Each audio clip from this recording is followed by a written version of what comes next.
भाजपा से निजात दिलवाइए देश को और इसे देश का सबसे बड़ा सदस्यता अभियान बनाइए। युवाओं के लिए रोजगार नहीं, उसका एक ही सॉल्यूशन है, एक ही हल है और वो है कांग्रेस पार्टी के सदस्यता अभियान से जुड़ना। पंजाब सरकार ਵੱਲੋਂ पंजाब ਦੇ किसान ਭਰਾਵਾਂ ਨੂੰ ਪਰਾਲੀ ਨਾ ਸਾੜਨ ਦੀ ਅਪੀਲ। ਅਸੀਂ ਸਾਰੇ ਮਿਲ ਕੇ ਪਰਾਲੀ ਨੂੰ ਨਾ ਸਾੜ ਕੇ ਪੰਜਾਬ ਨੂੰ ਪ੍ਰਦੂਸ਼ਣ ਮੁਕਤ ਬਣਾ ਸਕਦੇ ਹਾਂ। ਨਾਲ ਹੀ ਪਰਾਲੀ ਨਾਲ ਸਾਡੀ ਜ਼ਮੀਨ ਦਾ ਝਾੜ ਵੀ ਵਧਾ ਸਕਦੇ ਹਾਂ। ਜੇ ਆਪਾਂ ਕਣਕ ਦੇ ਝੋਨੇ ਦੇ ਨਾੜ ਨੂੰ ਅੱਗ ਨਹੀਂ ਲਾਵਾਂਗੇ, ਉਹਨੂੰ ਮਿੱਟੀ ਵਿੱਚ ਹੀ ਮਿਲਾਵਾਂਗੇ ਤਾਂ ਉਹਦੇ ਨਾਲ ਸਾਡੀ ਜਿਹੜੀ ਜ਼ਮੀਨ ਦੀ ਸਿਹਤ ਹੈ ਬਹੁਤ ਹੀ ਚੰਗੀ ਬਣਦੀ ਹੈ ਤੇ ਝਾੜ ਵਿੱਚ ਵੀ ਵਾਧਾ ਹੁੰਦਾ ਹੈ। ਸਰਕਾਰ ਵੱਲੋਂ ਹੋਰ ਬਹੁਤ ਜ਼ਿਆਦਾ ਪਿੰਡਾਂ 'ਚ ਕੈਂਪ ਲਗਾ ਕੇ ਐਗਰੀਕਲਚਰ ਡਿਪਾਰਟਮੈਂਟ ਵੱਲੋਂ ਲੋਕਾਂ ਨੂੰ ਜਾਗਰੂਕ ਕਰਿਆ ਜਾ ਰਿਹਾ ਹੈਗਾ। ਇਹ ਸਰਕਾਰ ਦਾ ਬੜਾ ਹੀ ਵਧੀਆ ਅੱਛਾ ਕਦਮ ਹੈ ਜੋ ਪੰਜਾਬ ਸਰਕਾਰ ਆਪਾਂ ਨੂੰ ਕਿਸਾਨਾਂ ਦੀ ਬਹੁਤ ਜ਼ਿਆਦਾ ਜਿਹੜੀ ਹੁਣ ਮਦਦ ਕਰ ਰਹੀ ਹੈ, ਆਪਾਂ ਨੂੰ ਸਬਸਿਡੀ ਦੇ ਕੇ ਮਸ਼ੀਨਰੀ ਦੇ ਉੱਤੇ, ਤਾਂ ਕਿ ਕਿਸਾਨ ਪਰਾਲੀ ਨੂੰ ਅੱਗ ਨਾ ਲਾਣ, ਕਿਉਂਕਿ ਉਹਦੇ ਨਾਲ ਇੱਕ ਤਾਂ ਆਪਣਾ ਵਾਤਾਵਰਨ ਬੜਾ ਦੂਸ਼ਿਤ ਹੁੰਦਾ ਤੇ ਦੂਜਾ ਜਿਹੜੀ ਖੇਤ ਦੀ ਉਪਜਾਊ ਸ਼ਕਤੀ ਹੈ ਉਹ ਵੀ ਘੱਟ ਹੁੰਦੀ ਹੈ। ਕਿਤੇ ਨਾ ਕਿਤੇ ਆਪਣੇ ਜਿਹੜੇ ਮਿੱਤਰ ਕੀੜੇ ਆ ਉਹ ਵੀ ਇਹਦੇ ਨਾਲ ਸੜ ਜਾਂਦੇ ਆ।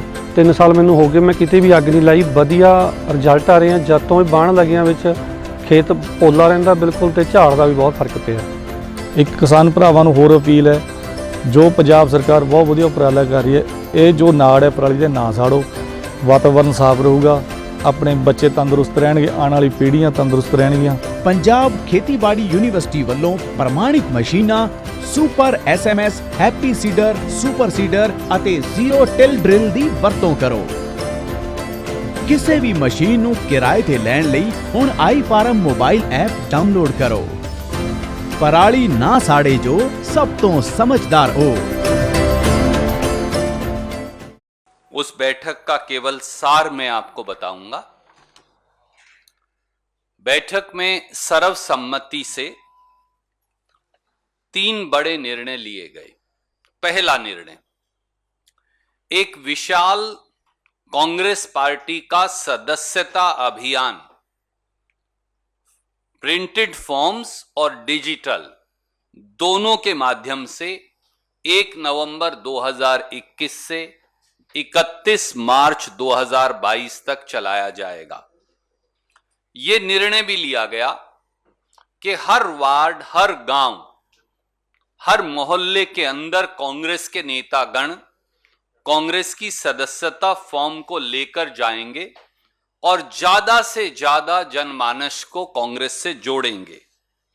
यह निर्णय भी लिया गया कि आज के दिन जब अनुसूचित जाति, अनुसूचित जनजाति, पिछड़े वर्ग, अल्पसंख्यक, महिलाएं सरकार की बेरहम नीतियों की मार झेल रहे हैं, तो कांग्रेस के सदस्यता अभियान को उस पीड़ा से जोड़ा जाएगा और बाकायदा इस बात के लिए जागरण किया जाएगा, जागृति पैदा की जाएगी कि पेट्रोल के दाम, डीजल के दाम, रसोई गैस के दाम, खाना पकाने के तेल के दाम, सब्जियों के दाम, दूसरी खाद्य वस्तुओं के दाम, और जिस प्रकार से अफरा तफरी का अर्थव्यवस्था का माहौल है, जिसमें करोड़ों बेरोजगार हो गए हैं और युवाओं के लिए रोजगार नहीं, उसका एक ही सॉल्यूशन है, एक ही हल है और वो है कांग्रेस पार्टी के सदस्यता अभियान से जुड़ना। कांग्रेस के सदस्यता अभियान से जुड़िए, कांग्रेस की नीतियों से जुड़िए, भाजपा से निजात दिलवाइए देश को और इसे देश का सबसे बड़ा सदस्यता अभियान बनाइए। दूसरा पहलू, जिस प्रकार का नफरत, बंटवारे और एक दूसरे को लगातार छीछा लेदर करने, वो सोशल मीडिया हो, जहां मीडिया के साथियों को भी सही बात कहने से गंदी गालियां दी जाती हैं, वो सामाजिक ताना बाना हो, जहां एक हिंदुस्तान के एक बॉलर को उसके धर्म के आधार पर प्रताड़ित किया जाता है, वो आम जनमानस हो, अगर वो मोदी जी या भाजपा की नीति पर सवाल खड़ा कर देगा तो उस पर एफआईआर दर्ज करवा महीनों तक जेल के अंदर ठूस दिया जाता है। एक पूरा जो नफरत का वातावरण है, उस नफरत के वातावरण को, जिसमें हिंदुस्तान के संविधान और प्रजातंत्र दोनों पर हमला है, उससे लोहा लेने के लिए एक वैचारिक जंग का ऐलान, एक वैचारिक लड़ाई का ऐलान ट्रेनिंग प्रोग्राम्स के माध्यम से कांग्रेस पार्टी ने करने का निर्णय लिया, जिसमें प्रदेश और देश के सबसे बड़े नेता भी शामिल हों और साधारण से साधारण कार्यकर्ता भी शामिल हो। और तीसरा पहलू था एक व्यापक जमीनी आंदोलन।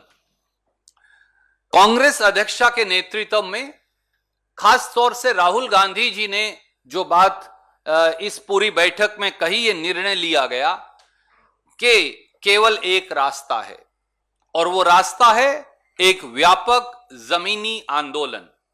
कांग्रेस पार्टी ने उसे जन जागरण अभियान का नाम दिया है, एक नई जागृति जनता में पैदा करने का। और 14 नवंबर से लेकर 29 नवंबर 2021 तक पहला चरण इसका हमने लागू करने का निर्णय किया है। दूसरे चरण की घोषणा बाद में करेंगे। और उसमें इन सब बातों पर लेकर डूबती अर्थव्यवस्था, जाती नौकरियां, कटती तनख्वाहें, बंद होते उद्योग, लुटते छोटे छोटे दुकानदारों के धंधे, पेट्रोल डीजल गैस आम जनमानस की पहुंच से बाहर, खाना पकाने के तेल से लेकर खाना खाने की सब वस्तुएं आम आदमी के बजट से बाहर, इन सब को लेकर एक व्यापक जन जागरण आंदोलन की शुरुआत करने का आह्वान किया, और जिसमें सब लोग हिस्सा लेंगे। आखिर में कांग्रेस पार्टी की इस विशेष बैठक ने, जिसमें पूरे देश के नुमाइंदे थे, उन्होंने यह स्वीकार किया कि आज भाजपा आरएसएस का नफरत और बंटवारे का एजेंडा जो है, उससे भारत का प्रजातंत्र खतरे में है। मैं फिर दोहराऊंगा, इस बैठक ने यह स्वीकार किया कि भारत का प्रजातंत्र और भारत के संवैधानिक मूल्य, भाजपा आरएसएस ने संविधान पर भी हमला बोला है और प्रजातंत्र पर भी हमला बोला है, और भारत मां को जख्म दिए हैं, भारत मां के बच्चों को जख्म दिए हैं जो नासूर बन गए हैं। और इन जख्मों को भरने के लिए जो हमारी भारतीय संस्कृति का वसुधैव कुटुंबकम, जो हमारा पुराना सिद्धांत है प्रेम और भाईचारे का, उसके लिए भी निर्णायक लड़ाई लड़नी पड़ेगी। यह इस बैठक का सार था। इससे पहले कि मैं आपके प्रश्न लूं, हम एक बहुत सनसनीखेज दूसरी बात और आपके बीच में लेकर आए हैं। अक्सर हम एक विषय से दूसरे विषय को नहीं जोड़ते, पर आज एक विशेष दिन है। मेरे साथ मेरे साथी दिनेश गुंडू राव जी हैं, जो गोवा और तमिलनाडु दोनों के प्रभारी हैं। और कल शाम को एक टेलीविजन चैनल के माध्यम से महामहिम के राज्यपाल के पद पर बैठे, भाजपा द्वारा, प्रधानमंत्री जी द्वारा, गृह मंत्रालय द्वारा मनोनीत राज्यपाल के पद पर बैठे श्री सत्यपाल मलिक जी ने जो एक सनसनीखेज खुलासा किया है, उससे खूब खाऊंगा और खूब खिलाऊंगा, यह भाजपा की नीति है, उसकी पोल खुल गई है। 4 बातें मैं कहूंगा और फिर दिनेश जी उसमें अपनी बात जोड़ेंगे और हम आपके सवाल लेंगे। सत्यपाल मलिक जी अक्टूबर 2019 से अगस्त 2020 तक गोवा के गवर्नर थे। भारतीय जनता पार्टी ने उन्हें गवर्नर नियुक्त किया था। जो उन्होंने कहा, पहले मैं कोट अनकोट में आपको पढ़कर बताऊंगा और फिर 3 बातें उससे जोड़ूंगा। उन्होंने कहा, there was corruption, and I quote, there was corruption in everything the Goa government did. Its plan on door-to-door distribution of ration during COVID was impossible. It was done on the insistence of a company that paid money. I was asked by people, including those in opposition, to investigate the matter. I probed the matter and informed the Prime Minister. The PM asked the same people who were behind the plan about the allegation. It is obvious those involved will not accept what they did. In the end, I was removed and the CM was retained.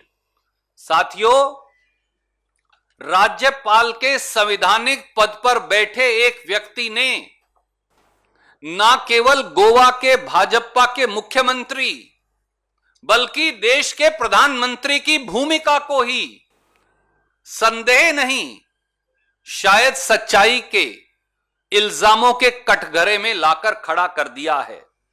3 बड़ी बात उन्होंने कही। पहली, उन्होंने कहा कि door to door delivery पर ban लगा दिया गया कोरोना के दौरान गोवा में बीजेपी की सरकार के द्वारा, वहां के मुख्यमंत्री सावंत साहब के द्वारा, और सारा ठेका एक विशेष कंपनी को दिया जिससे रिश्वत ली गई। यह मैं नहीं कह रहा, यह दिनेश गुंडू राव जी नहीं कह रहे, ये गोवा के उस समय के गवर्नर कह रहे हैं जो आज भी महामहिम के पद पर हैं। गवर्नर ये कह रहे हैं कि गोवा की बीजेपी की सरकार ने मूलभूत इस्तेमाल की चीजों की खरीद पर बैन लगाकर एक कंपनी से पैसे लेकर डोर टू डोर डिलीवरी का इंतजाम किया जिसका उपभोक्ता गोवा के लोगों ने। दूसरी बात, गवर्नर ये कहते हैं कि उन्होंने बार बार कहा कि अगर यहां से आप माइनिंग के ट्रक्स निकालेंगे तो गोवा में कोरोना फैलने का और ज्यादा अधिक चांस है, गोवा के लोगों की जिंदगी खतरे में पड़ेगी। इसके बावजूद भी भाजपा के गोवा के मुख्यमंत्री ने माइनिंग माफिया से मिलकर वो ट्रक निकालने की इजाजत दी। नतीजा क्या है? गोवा में 1,77,915 लोग कोरोना वायरस से ग्रस्त हुए और 3,358 गोवा के नागरिकों की मौत हुई। क्या ये सारा काम भी उसके अंदर उनकी जिम्मेवारी नहीं? हमारी इसलिए सीधे सीधे 5 छोटे से सवाल हैं और मांग हैं।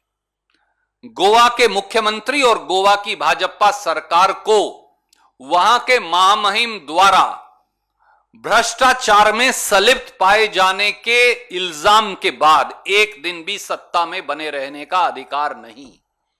गोवा के मुख्यमंत्री और पूरी कैबिनेट को बर्खास्त किया जाए। दूसरा, गोवा के मुख्यमंत्री और मंत्रिमंडल के वो सब लोग और अधिकारीगण जो इसमें संलिप्त थे, उन पर एफआईआर दर्ज कर बाकायदा जांच बिठाई जाए। और क्योंकि यहां बिल्ली दूध की रखवाली है, प्रधानमंत्री को जब भ्रष्टाचार के बारे में बताया गया तो उन्होंने गवर्नर को हटा दिया, मुख्यमंत्री को हटाने की बजाय। इसलिए सुप्रीम कोर्ट के सिटिंग जज के नीचे यह जांच हो। तीसरा, ईडी, एसएफआईओ और सीबीआई की एक पैरेलल जांच भी गोवा के मुख्यमंत्री और भाजपा सरकार के लोगों के खिलाफ खोली जाए। चौथा, देश के प्रधानमंत्री जवाब दें।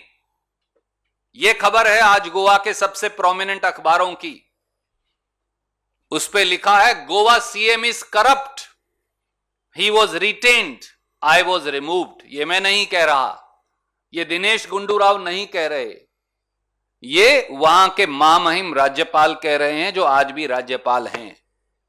तो ऐसे में प्रधानमंत्री की भूमिका अब सीधे सीधे उस पर उंगली उठी है। जब आपके महामहिम राज्यपाल ने गोवा में बीजेपी के मुख्यमंत्री और सरकार द्वारा भ्रष्टाचार की बात कही, तो प्रधानमंत्री जी, आपने भ्रष्टाचारी भाजपा सरकार को हटाने की बजाय वहां के महामहिम राज्यपाल को क्यों हटा दिया? और सच यह है कि गोवा जैसे दूसरे प्रदेशों में भी डबल इंजन की सरकारें अब डबल भ्रष्टाचार की सरकारें बन गई हैं। इससे पहले कि हम आपके प्रश्न लें, मैं अनुरोध करूंगा मेरे साथी और गोवा के प्रभारी दिनेश गुड्डू राव जी से कि वो आपको अपनी बात इस विषय पर रखेंगे और फिर हम दोनों विषय पर सवाल लेंगे। Thank you, Surjawala ji. What the Congress party had always been alleging, and what the people of Goa always knew, that one of the most corrupt governments in this country is the Goa government. Because this is a government formed on the basis of corruption, on a foundation of defections, on inducements, bribery, and it is not a legitimate government. It was a government which was rejected by the people but still formed by the back door. So yesterday's statement made by Governor Shri Satyapal Malik just exposes the reality of what is happening in Goa. Because this is a person who is not an ordinary man. He was the governor of Goa during the pandemic period. He had access to information. The Congress party had told and demanded the governor at that point of time that there is corruption going on and this matter should be looked into. And he has looked into the matter. He has found that our allegations were true. And after ascertaining the facts, as a governor, he has done his job in informing the center. He has informed the Prime Minister. So what more damaging than this can be of the role of the Prime Minister and the role of the Chief Minister in protecting and indulging in corruption? The Chowkidar who is supposed to safeguard our country and protect the country's assets and to protect the expenditure that the government does, when he finds out information from his own governor, who he has appointed by recommending his name to the President of India, when he gets such an information, what has the Prime Minister done? He has removed the governor who told him about this naked corruption taking place in Goa. So what does that mean? It means Chowkidar chor hai, Chowkidar bagidar hai. That is a clear inference that we can make from this whole episode what Satyapal Malik ji is saying. And he has also said that anything and everything in Goa, in the government of Goa, was for sale and there was corruption everywhere. So I think there are two things that the Prime Minister should do. Either he should sack the CM of Goa immediately, order an investigation into this whole matter, tell his agencies to look into this entire episode and unearth the truth, or he should come out with the facts is directly protecting these corrupt people. So I think I don't want to add anything more than that, but to say that Pramod Sawant has got no moral right to continue as Chief Minister. If he has any iota of morality, he should quit himself and the government should take immediate action and constitute an inquiry on this whole matter. Thank you. Thank you. Any questions you're welcome to ask.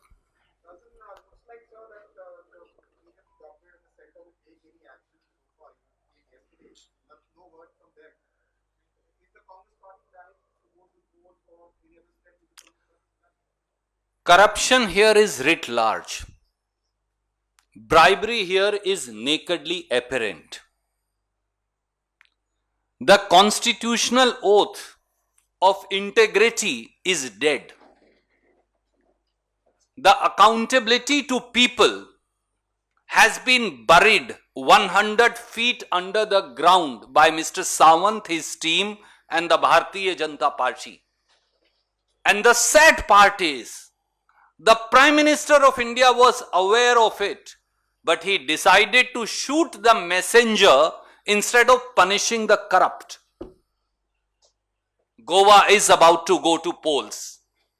led by our in charge, Shri Dinesh Kundu Rao, our PCC and CLP, we will ensure that a government of the corrupt and a government for the corrupt, which is the Goa BJP government, is not only shown the door, but the next Congress government, if the present Prime Minister does not hold an inquiry, will lodge appropriate FIR under the Prevention of Corruption Act and see to it that every single penny looted by the BJP government belonging to Goans is recovered and people are punished.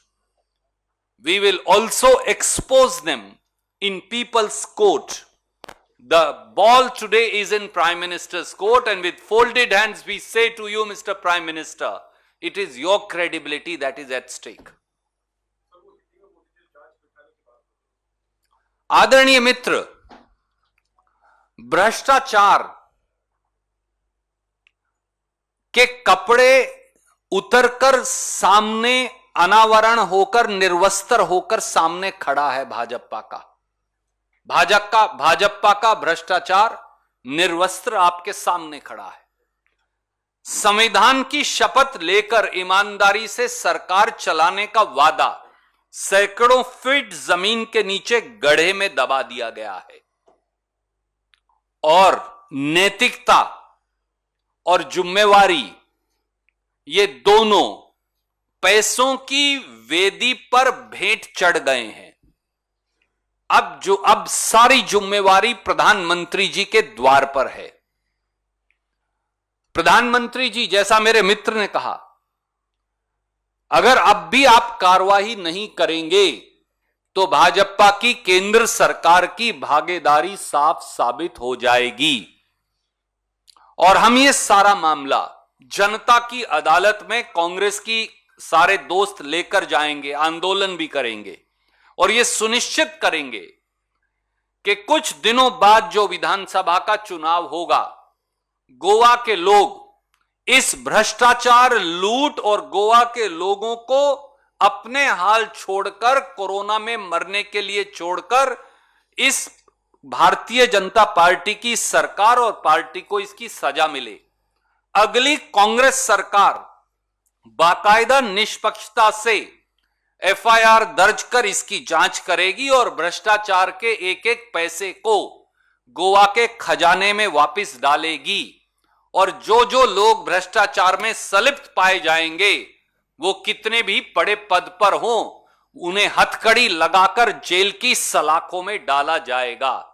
प्रधानमंत्री जी, हाथ जोड़कर आपसे विनम्रता से अनुरोध है, अगर अब भी अगर गोवा के पूर्व महामहिम और आज भी जो राज्यपाल हैं, उनकी बात पर भी अगर आज आप कार्रवाई नहीं करेंगे तो इस देश की जनता का विश्वास भ्रष्टाचार के किसी मामले में कार्रवाई करने की आपकी क्षमता से भी पूर्णतया उठ जाएगा। I'll come to you also. Let Sunil first ask.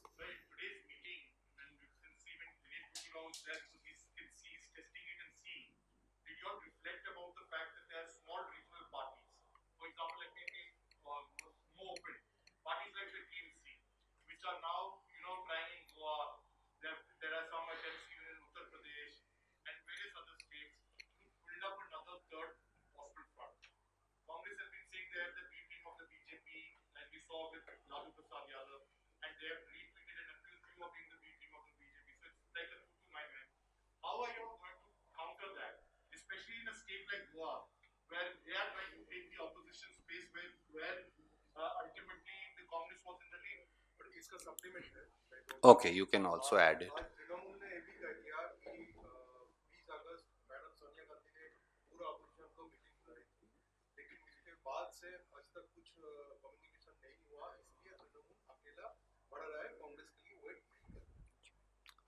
Sunil ji, let me first begin with your reference to Goa. The truth is if any single political party, which is also the principal opposition party, has fought Bharatiya Janata Party and Modi government's policies for last 7 years, single-handedly, without bowing down, without getting cowed down, without retracting even a step, at the cost of many personal sacrifices, despite being persecuted recklessly and unjustifiably by the ruling dispensation, it is the Indian National Congress, Mr. Rahul Gandhi and Mrs. Sonia Gandhi. I think our record speaks for itself. Opposition parties, whenever they get ED notices, whenever their leaders are summoned to ED offices or CBI offices unjustifiably, I agree that that's also part of a persecution plan. Many times they retract, and many times latently or patently some of them have compromised. I don't blame them. Everybody does not necessarily have the courage to stand for truth, come what may. And we empathize with those smaller opposition parties. We will support those smaller opposition parties even when they oppose us, because it is our duty to stand with everybody who is being wrongly persecuted. Every party has a right to fight elections. Please remember, in Goa, TMC fought last assembly election also. But what did they do for 5 years thereafter? Elections are not tourism, that you fight one election and then you go away after the election and then reappear after 5 years. So, while I recognize their right to fight election independently, for that's the beauty of our democratic polity, they need to understand what are they fighting, who are they fighting, and what are they fighting for. The Indian National Congress is fighting for Goa, transparency, accountability, people of Goa and rights of people of Goa. What are the other political parties fighting for? BJP is fighting for the kind of corruption that we have seen. But if other political parties need to also introspect, and I'm saying so with great respect to their right to democratically fight elections, are they strengthening the cause of BJP, or are they really in contest for their own place in the polity of Goa? That's a question. I leave it to them to decide.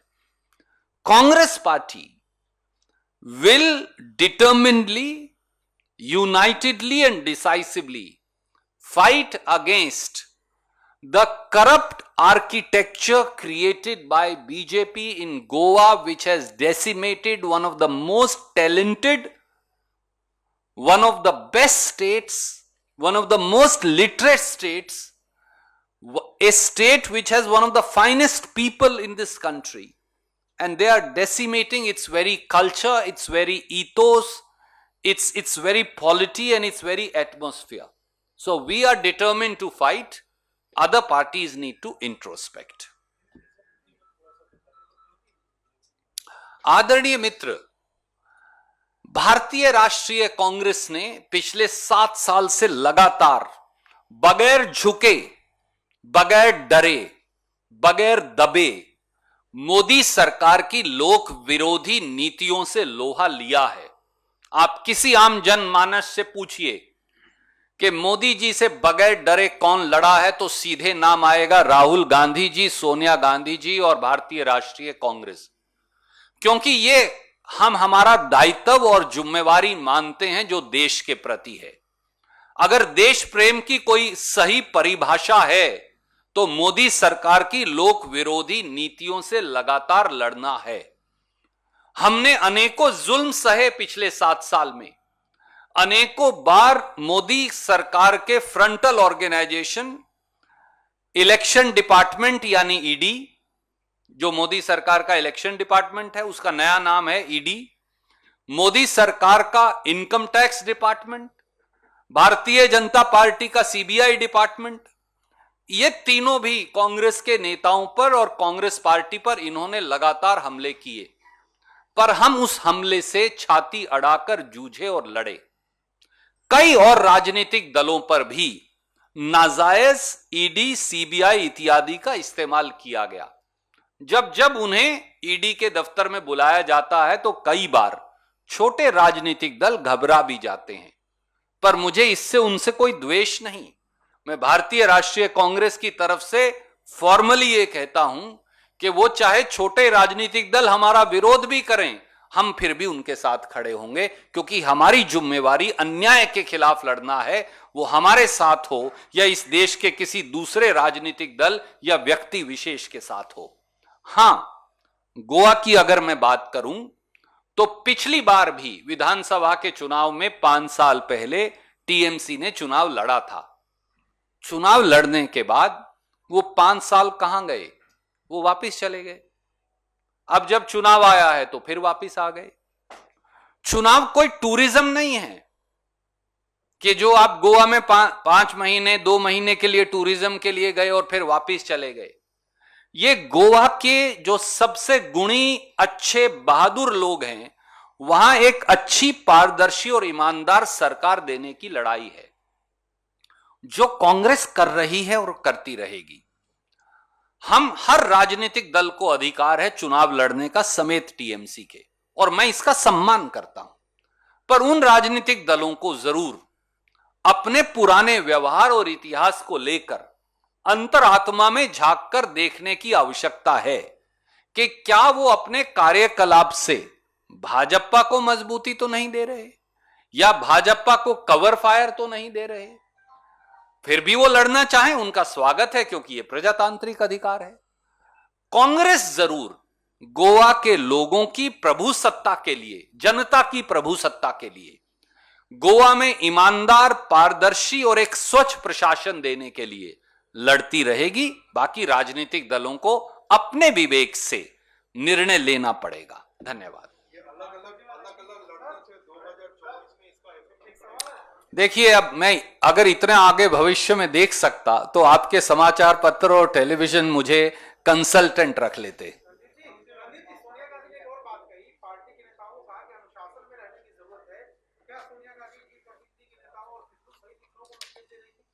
देखिए, श्रीमती सोनिया गांधी जी द्वारा कहा गया हर शब्द महत्वपूर्ण है। वो व्यक्ति विशेष के लिए नहीं, ना किसी समूह के लिए, वो सबसे पहले कम्युनिकेशन डिपार्टमेंट के प्रमुख के तौर पर मेरे लिए है। मेरे साथी बैठे हैं दिनेश जी, इनके लिए है, क्योंकि सोनिया गांधी जी और कांग्रेस की विचारधारा है कि हमें अन्याय के खिलाफ लड़ना है, हमें भेदभाव के खिलाफ लड़ना है, हमें जनता पर और संविधान पर और प्रजातंत्र पर होते हुए हमले के खिलाफ लड़ना है। और सामने चाहे कोई ऐसा व्यक्ति भी हो जो हमारा विरोध करे, अगर उसके अधिकारों का हनन हो रहा है, अगर आप किसी पत्रकार मित्र को महीनों तक जेल में ठूसा जा रहा है, तो चाहे आप मेरी आलोचना भी करें, मैं आपके लिए लड़ूंगा। और उस अनुशासन को मुझे तोड़ना नहीं, और उस अनुशासन के लिए यह अनिवार्य है कि मेरी आवाज एक हो, मेरे यहां से 2 स्वर ना हो, मेरा और दिनेश गुंडूराव जी का स्वर अलग अलग ना हो। हम दोनों मिलकर न्याय और असमानता के खिलाफ लड़े, यही उनकी नसीहत है। और मुझे लगता है कि बड़े से बड़े नेता और छोटे से छोटे कार्यकर्ता को पार्टी की अध्यक्षा जी की इस नसीहत को सकारात्मक रवैये से अपनी अंतरात्मा में ढालकर जरूर सोचना चाहिए। धन्यवाद जी।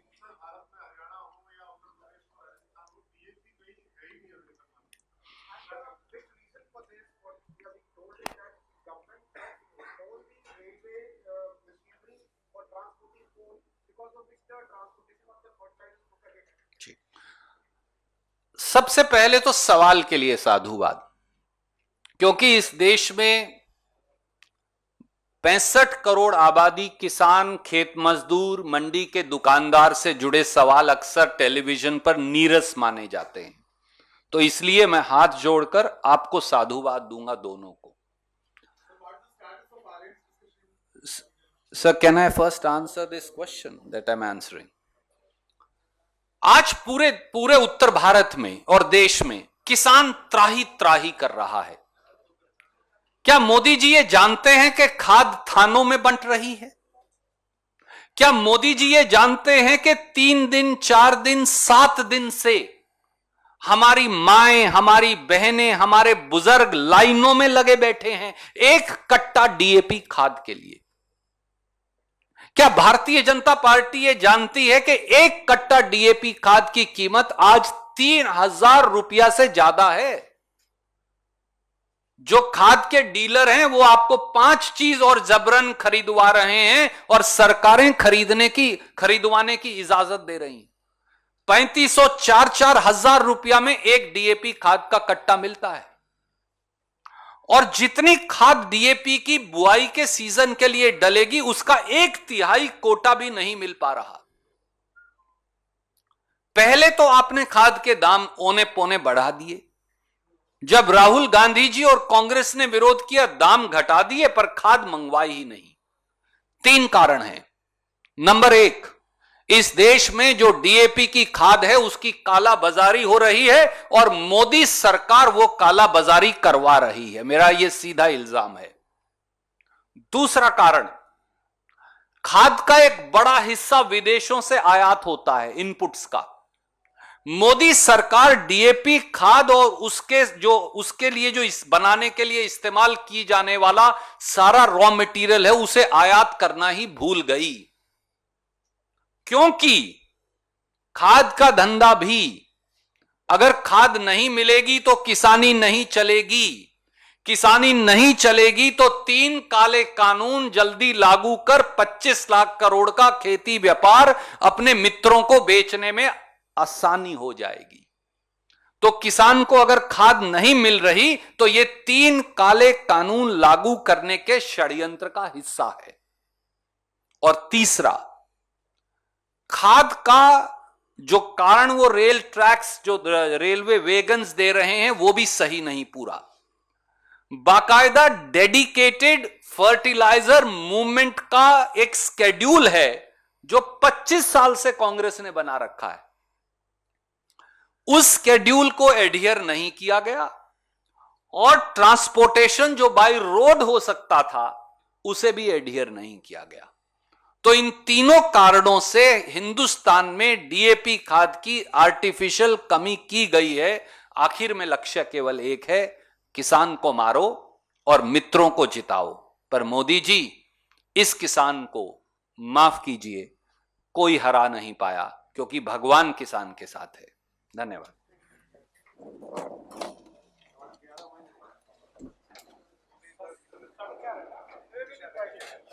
किस विषय पर मिलने जा रहे हैं निर्वाचन? 4:30 आप बताइए सर। साथियों, आज 4:30 बजे कांग्रेस का एक डेलीगेशन चुनाव आयोग जाएगा। हमने कल बाकायदा शिकायत की थी सत्ता के दुरुपयोग की हेमंतो बिस्वा शर्मा जी के द्वारा। चुनाव आयोग ने उन्हें एक संज्ञान लेते हुए हमारी दरख्वास्त का उनको नोटिस जारी किया है और आज 5 बजे तक जवाब देने का समय दिया है। 4:30 बजे मुख्य चुनाव आयुक्त और दूसरे साथियों से कांग्रेस का एक डेलीगेशन मिलेगा। उसके बाद हम आपको उस बारे में ब्रीफ करेंगे। 2 प्रेस विज्ञप्ति दोनों विषयों पर हम अभी जारी कर रहे हैं।